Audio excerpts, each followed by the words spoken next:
Shocking. So what I didn't tell you Yes. is a full circle moment happened. So literally 30 years to the day that I became an exchange student, I became the first African-American on the YFU board. Right. 30 years to the day. That is It was a full circle. It was a full circle. Wow. It was a full circle. Gosh. So, so yeah, I just feel like I can't convey enough to people why they need these experiences.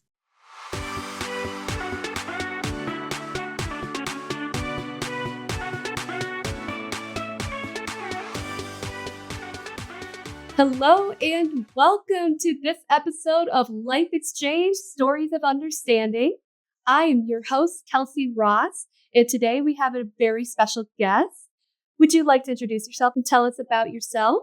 Hi, Kelsey. Thank you so much for having me. My name is Jyarland Daniels. I am a former YFU exchange student to Japan, way back in the Wayback Machine of the 1990s. And I'm also a former board member for YFU. So I'm really excited to talk about my experience. And I am so excited to talk with you about your experience and all that you've accomplished from the time of your exchange. And thank you so much for taking the time to chat with us today. My pleasure. To start, how about you tell us a little bit about yourself and what life was like before finding out about YFU exchange programs? So I grew up in, I'm actually from Kansas, from a small town called Junction City. And one of the benefits of growing up in this particular town is it's situated next to a military base. And so I was always exposed to people from different backgrounds, different cultures. And so that was not new to me. I remember in elementary school, some of my friends were from Cambodia and Vietnam. And so diversity and different cultures was something that I was very accustomed to.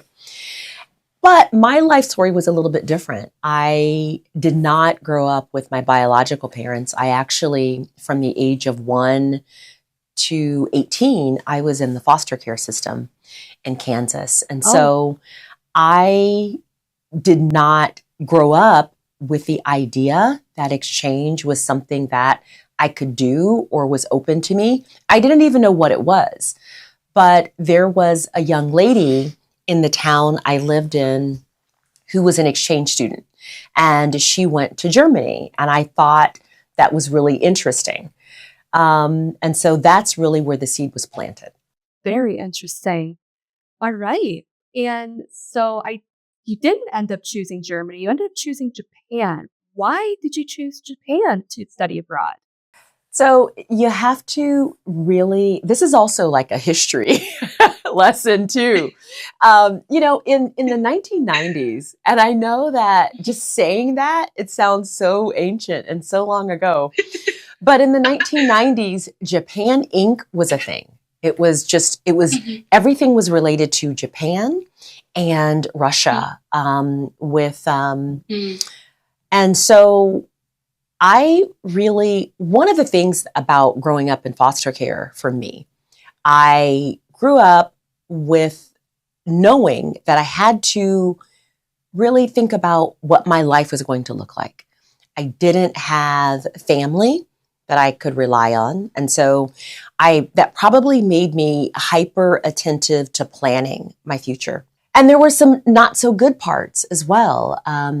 Most of the 10 foster homes that I lived in over the course of that period were not good. And so I really had to think about things in a way that most people 15, 14 years old don't think about them. And so Japan really was something that I was interested in because I knew that I wanted to study business in college. And at the time, I was also really interested in politics. And I still am. And so I thought I'm either going to go to Japan or Russia because that's going to really complement my study in business. And so I did not choose Russia. because I talked to some people and they had some stories that scared me. And I think that that's still what happens today, right? When you think about going on an exchange program, the first thing that you do is you talk to people. And when you hear stories about certain countries and they don't make you feel comfortable or warm inside, you say, okay, no, I'm not going to do that. And so that's why I didn't choose Russia. And I said I wanted to go to Japan. And so that's where Japan came from. Fascinating. And I'm sure those with growing up within foster care that gave you a sort of resilience that I would say even most exchange students don't really have. Would you agree? Oh my gosh. Kelsey, that's probably the best word. As an aside, that's actually the word for the year that I've chosen for myself is resilience. But that's exactly what it was. And what I said to myself, so right before I started the process of applying to study abroad programs, I was in a particular foster home where I found myself thinking about running away. And this is really honest, and I'm not, it's really vulnerable as well. I thought, well, maybe I should just run away. And then I thought about it some more and I said, well, if I run away and I get caught, I'm going to go to a group home. And so that would be bad. So what else can I do to get out of this situation? And I said, well, I know I can go be an exchange student. I remembered this person had been an exchange student. And I told myself, it can't be that much more difficult than living with a new family. I had been accustomed to going into different homes and adapting to their rules and what their family dynamics were. And so I said, being an exchange student can't be that, much more difficult. So I set out to use that resilience that you talked about. And I think you're right. I think that for me, it was really thinking about how do I live with another family, which most exchange students maybe haven't had the experience of doing. But how do I live with another family in another culture with a different language? And for me, it didn't seem that hard. And it seemed like a better alternative than the other of running away. And so I found myself applying to programs to go to Japan for a year. But there was one catch, and that was the language, and we can talk about that. That was actually going to lead into my next question. But before I get into that, I want to thank you for sharing these really tough parts of your story and being so vulnerable. I know it can't be easy to talk about, and I appreciate your openness, and it's very heartwarming. Oh. And I just really appreciate that. No, you're more than welcome. And, I think that vulnerability, regardless of what it's about, it's important for all of us because, it's through that vulnerability that we help other people. Because the truth is we don't know what anyone is going through. And when we are vulnerable, we really encourage other people to do the same. And you never know who's going through a similar experience and what they might be thinking. So Absolutely. You're welcome. And that's really who I am. It's wonderful. Who you are is wonderful. Not knowing the Japanese language, did you do any sort of preparation before you went to Japan? How did that work out? So at that time, very few schools offered Japanese as a class at that time. Now it's really, really common and I'm super jealous. So I have to say a couple of things. Number one, I think also being an exchange student helps develop the vulnerability. So that's another reason why I think exchange is so important. But language. So in high school, I had studied all the languages that my school offered. I studied French, I studied Spanish, and I studied German, and I sucked at all of them, at every single one. And that's probably why, Kelsey, I didn't choose a country with one of those languages because I was just like, yeah, no. And what happens is, and I think that, when your school offers those languages, when you're applying for a program, they expect you to do like really well or have some fluency. And so I was just like, okay, yeah, that's not going to work. But what I learned about myself in the process is that I actually learn best through immersion. I learn through doing, I learn through hearing, I learn through experience. And so I learned that about myself. And then I also developed, I think, a really healthy critique of how we teach foreign language in this country, right? I don't think it's ideal for anyone to learn a foreign language by sitting in a classroom, memorizing sentences, studying vocabulary. You really need to be in that culture. And that is how I learned Japanese. So when I left, YFU did a great job. There was some preparation that YFU provided, some introductory prep. But I was actually under the impression that my host family spoke English. Oh, no. It was great. So I've got to tell you the story. So yes, please. I did the prep work. We, had packets that were mailed to us. So, my Gen Z friends are listening to this and they're like, what do you mean they mailed packets to you? Why don't you just go online and study? Well, this is pre-internet. So there was no just go online and study. So you just go and imagine a paper with stamps. And envelopes. They sent you these things in the mail. Looks like. Yeah, it was hilarious. It was, So there was no just go to Khan Academy or just go and use a course or it wasn't like that. Yeah. So, but that's okay. So I did the prep work, but I was also under the impression that my host family spoke English. Only to realize, and we'll come back to this, when I got there, I got off the train and I lived in Sendai, an amazing, amazing city in northern Japan. North of Tokyo. And my host family had this amazing sign that said, welcome Jyarland. And it was in perfect English. It was colored. I actually still have that sign that they made for me. So I got off the train and I started talking to them in English. And they just kind of looked at each other. And they had no idea. They had no idea what I was saying. And I turned around to look at the train because I was just like, I've got to get back on this train. And the train was gone. And so I was just like, okay, well, this is what it is. This is what we're going to do. And so that was the beginning of my realization that my host family didn't speak English and I didn't speak Japanese. But we quickly adapted and we learned and we gave one another grace and understanding. And we found out that there are lots of ways to communicate. It was like playing charades all the time. So, yeah. Oh my goodness. Great memories. Great memories. I did a little bit of background research and it sounded like you were very close with the grandfather in your host family. How did that connection develop? Oh my gosh.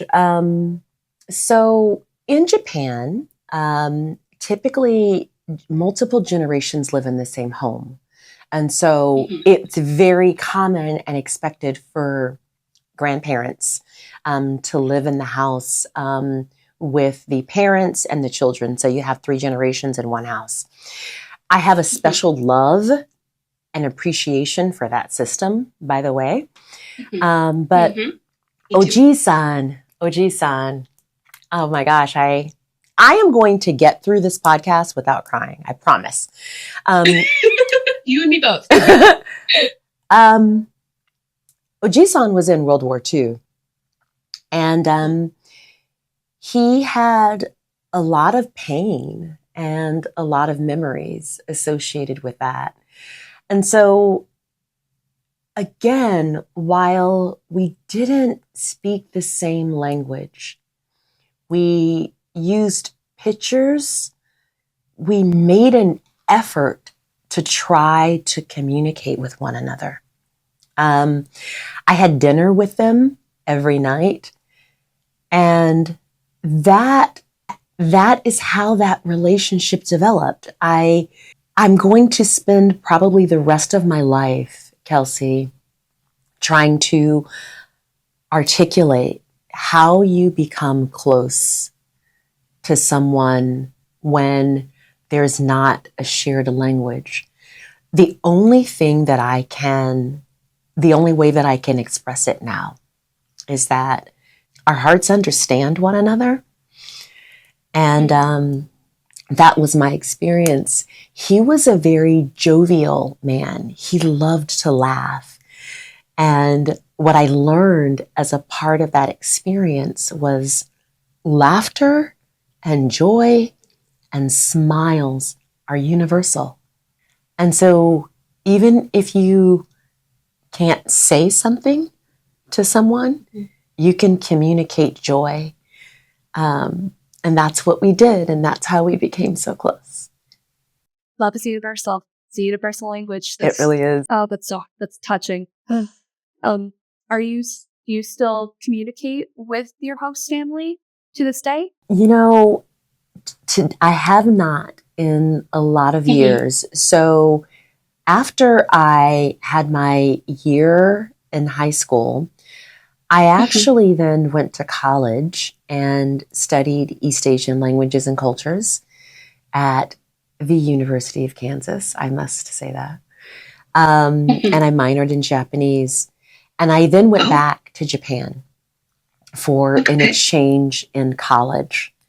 And I was able to visit with my host family then. Even before college, I actually skipped a stage. My host sister, I had two host sisters, Sakiko and Orie. Sakiko came to the US for a year. So it was truly an exchange. She came to the US for the year, and you're not going to believe this. She lived in Michigan. She had a host family in Saginaw. No way. Yes way. Yes way. Yes way. Oh my gosh. And so, and you know, for the viewers, just to know, you know, YFU was founded in Michigan, and has an office in Saginaw.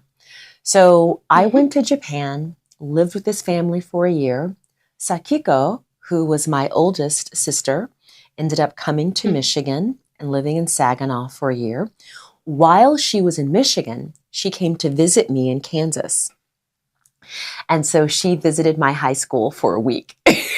And so yes, that is probably the truest exchange experience that I've heard of. But I have lost contact with them. And to be really honest, one of the things that I'm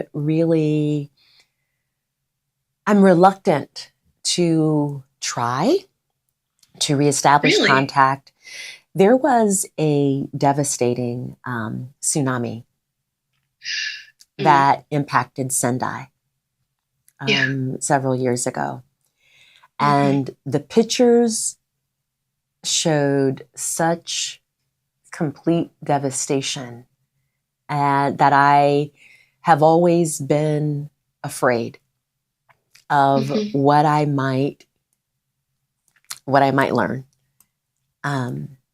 So that is something that I am working through, because I will tell you, this family was so important to me, so pivotal in my life.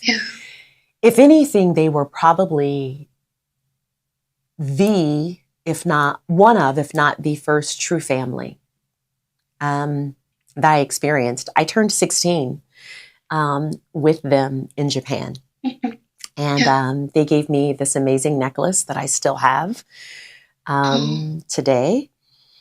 And so they really mean a lot to me. And so the idea of discovering that entire family may have been lost is probably a lot to think about. Yeah, that fear is valid, that unknown. But we have to face our fears. We have to face our fears. But True. sometimes it's harder than sometimes it's hard. And it takes time. Right. Yeah. Right. I wish you the best of luck on overcoming that fear and that obstacle. And I hope, and I have a feeling in my heart that that connection will be there. They will be there. And that family connection could continue to grow. Yeah, that would be fantastic. That would be fantastic. You know, I have to say, one of the things that made that family so special is the fact that they chose me. And I'll tell you what I mean by that. You might not have noticed, but I am Black. Yeah. It's okay. It's okay. You can laugh. It's okay. You can laugh. But at that time, it was actually very difficult to find a family in Japan who was willing to host an African American exchange student. Oh. And I can share with you why. Yes, please. It's a couple of things. I think it's, unfortunately, Hollywood exports a lot of how people, particularly at that time, not so much today, but exports a lot of how people view Americans and how they view different groups of Americans. And so I think that there was a lot of bias related to Black people in Japan at that time. And there still is to this day. So that's one aspect. And I think the other aspect was really the unknown. But this particular family, they were unique in lots of ways. They were a family of artists. So they were incredibly creative. They had an art studio. Their daughters went to a school that I still love to this day. I actually reached out to this school not too long ago. It's called Miyagi Gakuin. Miyagi Gakuin is a private Christian girls' high school. So private girls' Christian high school in Japan, very, very rare. But that's the school that I attended. So it just goes to show you how special this family was. So they educated their girls in this private Christian school, and they actually wanted me to live with them because they wanted to expose their daughters not just to an American, but they thought it would be beneficial to their daughters to expose them to a Black American. So they chose me for that reason. And that's something else that really makes them just incredibly unique, I think, then and today. There is a lot that we can all learn from this family and from our relationship together that occurred in the 90s, but my goodness, seems so incredibly relevant and important today. Absolutely. I mean, your host family truly sounds like they were just a diamond in the rough in so many ways. Fujiwaras. Yes, the Fujiwaras, they were. Hey, have you ever thought about bringing the world to your home? I have. With YFU USA, you can. By hosting an exchange student, you'll experience a brand new culture right in your own home. It's an incredible opportunity to make lifelong connections and help a young student discover the American way of life. Want more info? Visit yfuusa.org to learn more about how you can become a host family today. That's yfuusa.org. From knowing about your organization, of course, we'd love to hear about Harriet Speaks. It sounds like working and being in areas where there may have been misunderstandings of who you are and people who are Black and American are.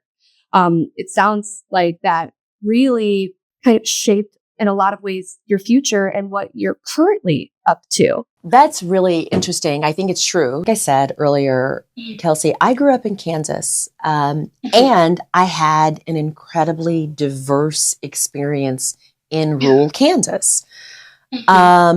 I lived in Japan. I studied Japanese.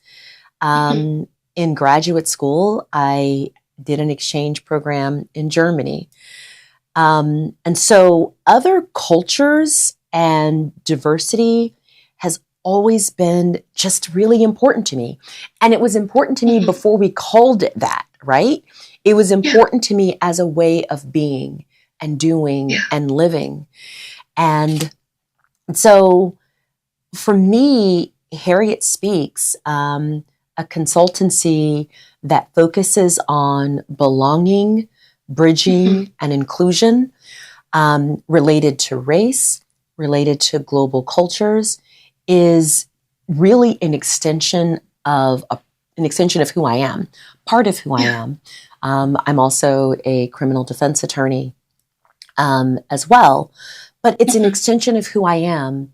And I'll tell you, I had a couple of really impactful moments in Japan that shaped my thinking about race that I think probably stay with me to this day. I remember, I rode my bike everywhere. So I rode my bike, I took the train, I did things by myself a lot, of course with my friends from school, but I also, it was a place where you just did things. And so I remember one day, a couple of experiences.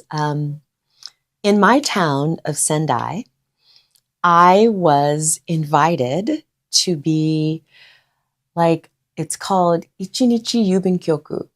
And I was basically invited to be an honorary postal worker for the day. And it was the coolest thing. I was invited to play with different kids and get to know people. So those were some amazingly positive experiences of how I was embraced. But it wasn't always that.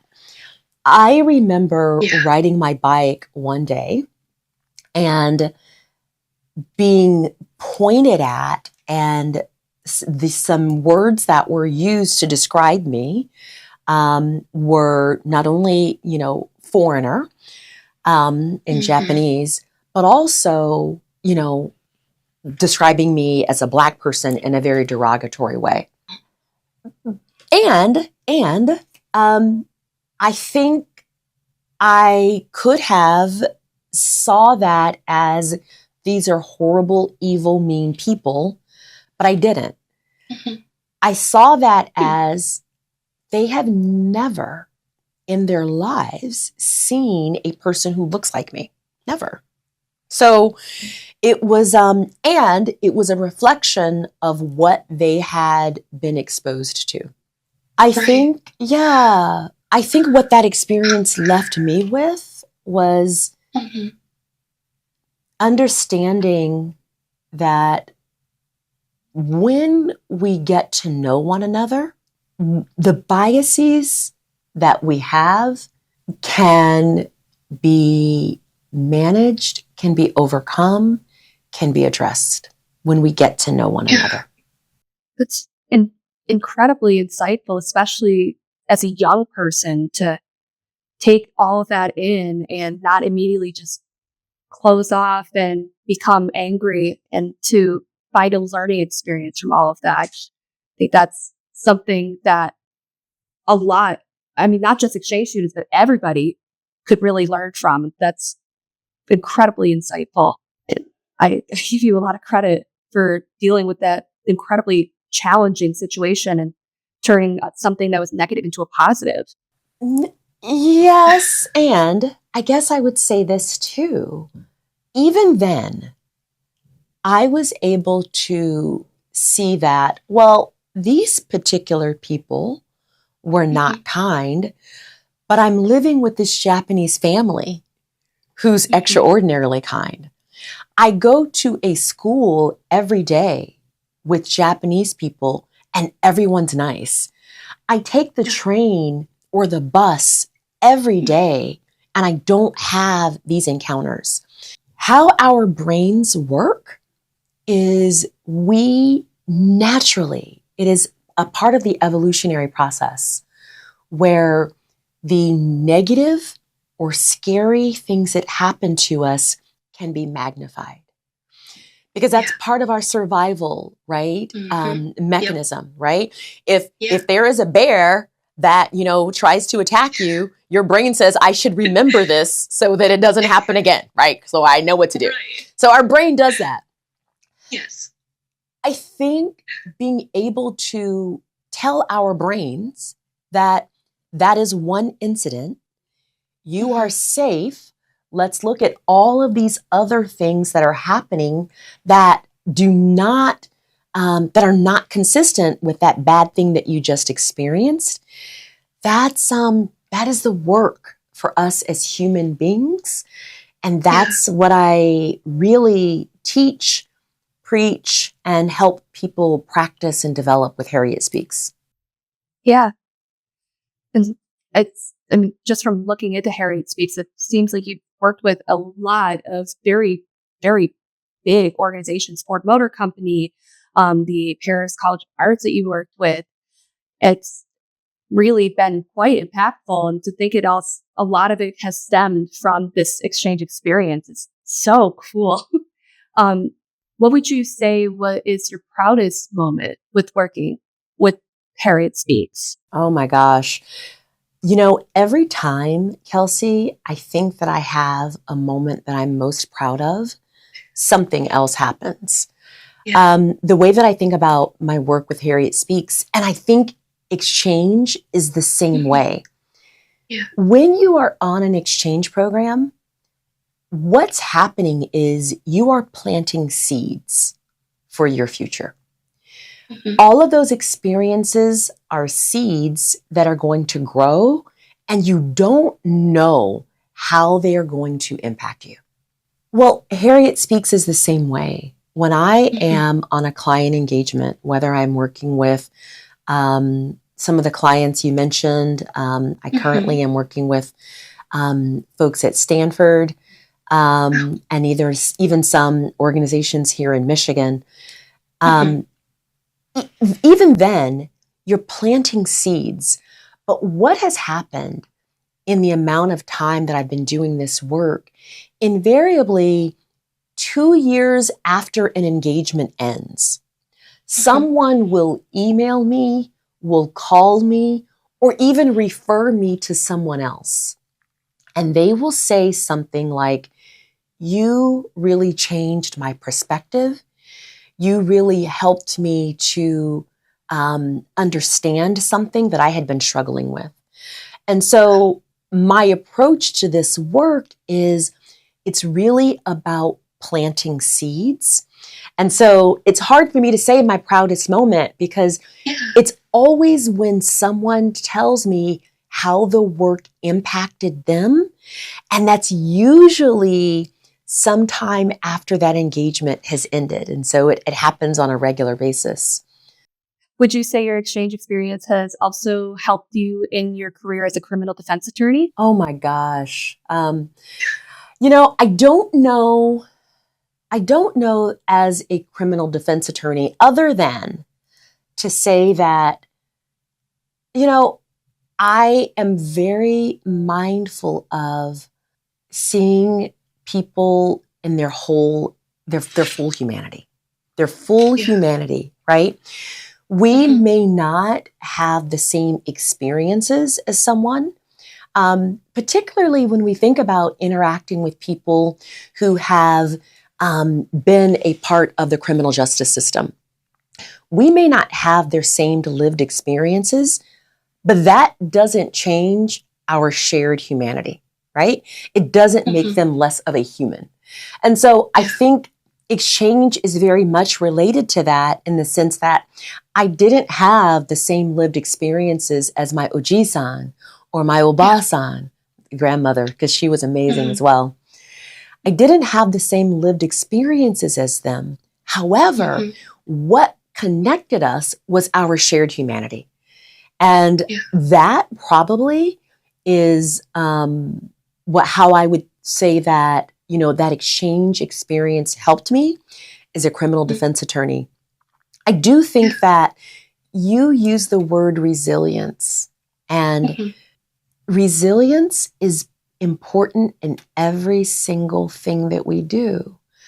And so I believe that I had some level of resilience prior to the exchange program, but it definitely increased. Yeah. The other thing that I probably would say that was really reiterated for me through my exchange program is this idea that we do nothing alone. We do nothing alone in life. And I know that when you're 15 or when you're 16 or when you're thinking about going on an exchange program, sometimes it can feel really isolating. I struggled with homesickness. Of course I did. I mean, Of course. that was tough. There were times when I was just like overusing the dictionaries. I was over it. I was like, you can tell I love to talk. And so this idea that I can't say the thing that I want to say, it was overwhelming at times. But I think that exchange experience prepared me for life in a way that nothing else could have. And I'm still reaping the benefits of it. Incredible. And you've touched on it a moment ago, and I'll ask too, for a student who's perhaps considering going on exchange, what advice do you have for them? The first thing that I would say is absolutely do it. And I have to say that I believe in exchange so much that when I then became a parent, it was something that my son grew up knowing that an exchange program for some duration is an expectation. It's an expectation for me. So that's how much I believe in it. So the advice that I would have is please, please, please do it. I think now it can be challenging. And especially, I saw this with my son.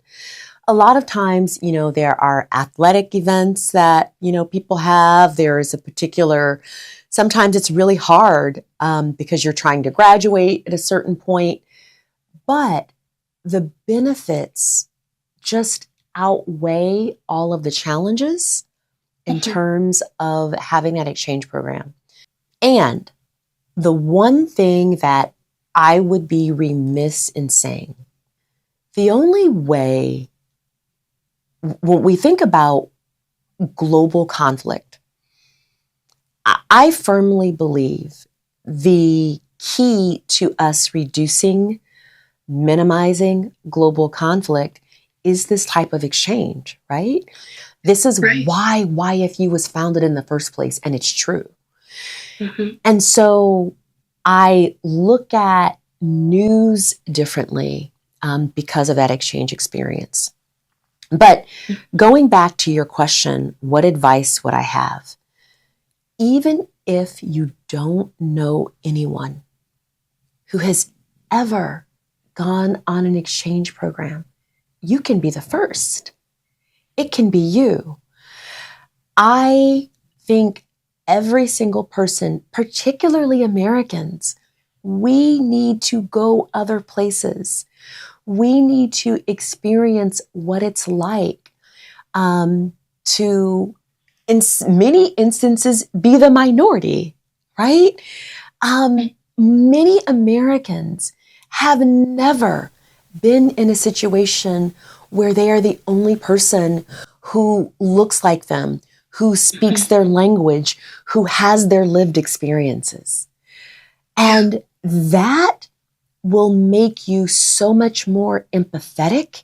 So I particularly advocate exchange experiences for every single person, and I advocate them for people who look like me. I think that Black young people can benefit from exchange programs. Everyone can. Let me be very clear about that. Everyone can benefit.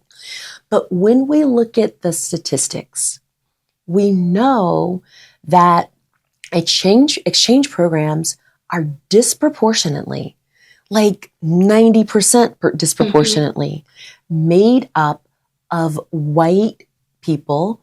And I would love for more Black people to say, you know what?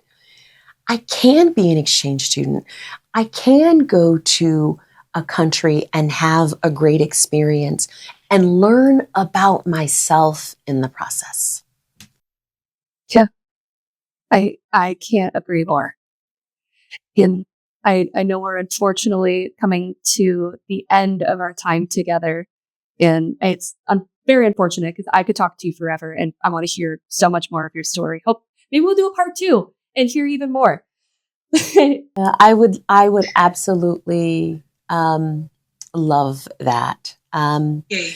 I just have to thank you for doing this, and there is so much that I could share about the importance of YFU, the importance of exchange, and how it has impacted me. But what is really important is that we have the conversation about the relevance of exchange programs, not just in 1990, but in 2025 and beyond. These programs are probably more relevant now than they ever were. To end on a bit of a lighthearted or silly note, what was your favorite dish or snack that you had while you were in Japan? First of all, you have to know that to this day, sushi is my favorite food. Yes. Just bar none. Everyone knows this about Absolutely. me. If you know me, you know that if you ask me to go out to eat, we're going to sushi.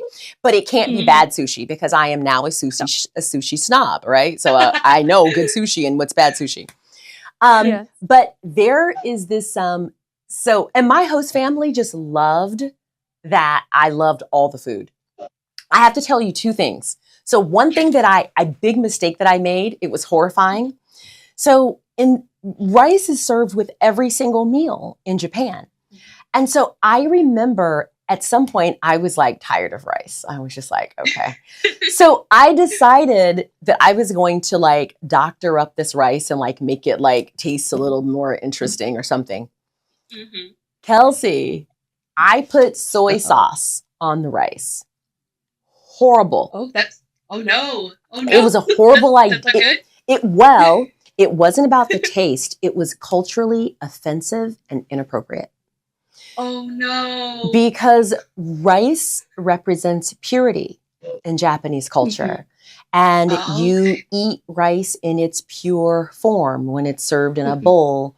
And so here I am taking this dark soy sauce and like dumping it on. And my family was just horrified. But, you know, this is like a mistake that I made. Yeah. And I learned to like make mistakes and they learned to forgive me. So there was that. But my favorite snack was called kappa ebisen. Kappa ebisen, it's like potato chips, kind of like, and but they're shrimp flavored. And I just, yeah. And see, now you can get Japanese snacks in almost any store, right? You can either go to like an Asian grocery store, or you can even go to your like regular grocery store and find snacks. You can find like, all these things, but then you couldn't. And so that was a big deal. I love nori. I love seaweed. So I will go to Trader Joe's and just buy seaweed. And so that's just like my favorite snack to this day. Yum. And as much as I hate to do this, it's unfortunately the end of our show and our time today. But Jyarland, I want to thank you so much for sharing your resilience, sharing your experiences and sharing your story with us and with me personally. I think you are absolutely, first of all, wonderful to speak to, an incredible storyteller, and very inspiring. And I cannot wait to see what you do next. Thank you. This was a joy and a privilege. And please, please, please, if anyone is hesitant or on the fence, just please push yourselves to do something that your future self will thank you for. Thanks so much, Kelsey. Thank you so much. And thank you, dear listeners, for tuning into this episode of Life Exchange Stories of Understanding. Please tune in next time. Bye. Listen to Life Exchange Stories of Understanding now on Spotify, Apple Podcasts, YouTube, and wherever you listen to your favorite podcasts.